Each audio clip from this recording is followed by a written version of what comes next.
ஜனநாயகன் படத்தின் விவரங்கள் மறைக்கப்பட்ட நிலையில் அரசியல் த்ரில்லர் படமாக இந்த படத்தின் வகை தளபதி விஜயின் நிஜ வாழ்க்கை அரசியல் அபிலாஷிகளுக்கு மறைமுக பிரச்சார தளமாக செயல்படுமா என்பது குறித்த ஊகங்களை தூண்டியுள்ளது. கடந்த காலங்களில் அரசியல் கதைகளை வடிவமைப்பதில் கோலிவுட் ஒரு பங்கை கொண்டிருந்தது.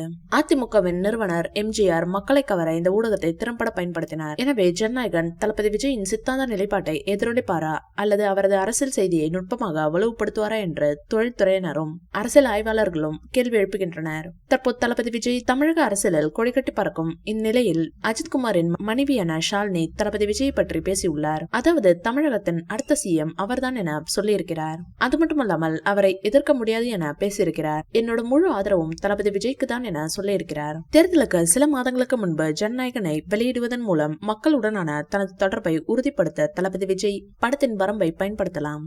ஆனால் தளபதியின் ஜனநாயகன் பாக்ஸ் ஆபீஸ் வெற்றியை விட அதிகமாக விரும்புகிறது.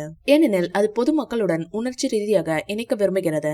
நிச்சயமாக பாக்ஸ் ஆபீஸ் வெற்றியை ஒரு அரசியல் நன்மையாக மாற்ற நடிகர் நம்புகிறார். இந்த உத்தி இதற்கு முன் எப்போதும் இல்லாத அளவுக்கு இருக்கும். தமிழ்நாட்டின் மிகவும் புகழ்பெற்ற நடிகர் அரசியல்வாதிகளில் ஒருவரான எம்ஜிஆர் தனது அரசியல் பிம்பத்தை வளர்த்துக் கொள்ள சினிமாவை ஒரு கருவியாக பயன்படுத்தினார். தனது சித்தாந்தங்களை தனது படங்களுக்குள் பதித்தார். ஜனநாயகன் இதே போன்ற பாதையை பின்பற்றினால் அது தளபதி விஜயின் தேர்தல் உத்தியில் ஒரு முக்கியமாக அங்கமாக செயல்படும். இந்த வீடியோ பிடிச்சிருந்தா லைக் பண்ணுங்க, ஷேர் பண்ணுங்க.